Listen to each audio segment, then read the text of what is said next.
निकिता जब 18 साल की थी तब उसके चाचा चाची ने उसकी शादी एक ऐसे आदमी से कर दी जो निकिता से लगभग 10 साल बड़ा था। निकिता के माता पिता अब इस दुनिया में नहीं है। शादी के 1 महीने बाद उसे पता चला कि उसका पति शराबी है। सच्चाई सामने आने के बाद वो हर रात उसके साथ दुर्व्यवहार मार पिटाई करता था और उसे अपने घर से पैसे लाने के लिए मजबूर करता था। जब वो इनकार करती तो उसे पीटता था। इस बारे में उसने कई बार अपने चाची को बताया है। वह कहती कि यह हर घर की समस्या है और तुम्हें इसे खुद ही ठीक करना होगा या उसको सहन करना होगा।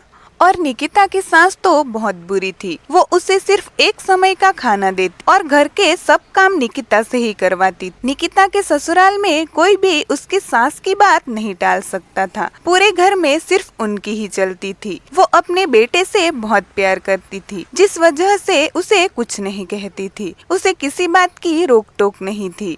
शायद इसीलिए उनका बेटा बुरी आदतों का शिकार हो गया है। कुछ महीनों बाद निकिता प्रेग्नेंट हो गई। ये बात जब उसके परिवार वालों को पता चली तो उन्होंने कहा कि उन्हें बेटा ही चाहिए और लड़की को जन्म दिया तो वो उसे घर से निकाल देंगे। कुछ महीनों बाद निकिता ने एक लड़के को जन्म दिया, लेकिन दुर्भाग्य से 1 महीने के अंदर उसके पति की बीमारी के चलते मौत हो जाती है, जिसका जिम्मेदार निकिता को ठहराया गया और उसे अपने बच्चे के साथ घर से बाहर निकाल दिया। ऐसे में कोई क्या करेगा? उसने आत्महत्या के बारे में सोचा, लेकिन उस बच्चे के चेहरे ने उसे रोक दिया। वह जानती है कि उसे अपने बच्चे को सफल बनाने के लिए कड़ी मेहनत करनी होगी।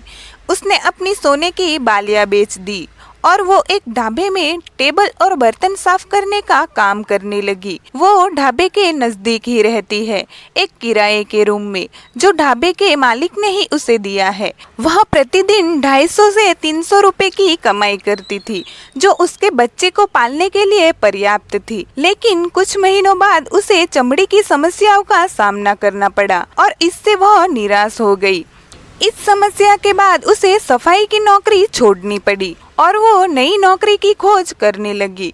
कुछ समय बाद उसने खिलौनों की फैक्ट्री में मजदूर के तौर पर काम करना शुरू कर दिया। इस तरह उसने अपने बेटे की शिक्षा का प्रबंध किया और अपने बच्चे के जीवन को आसान बनाने के लिए कई काम किए।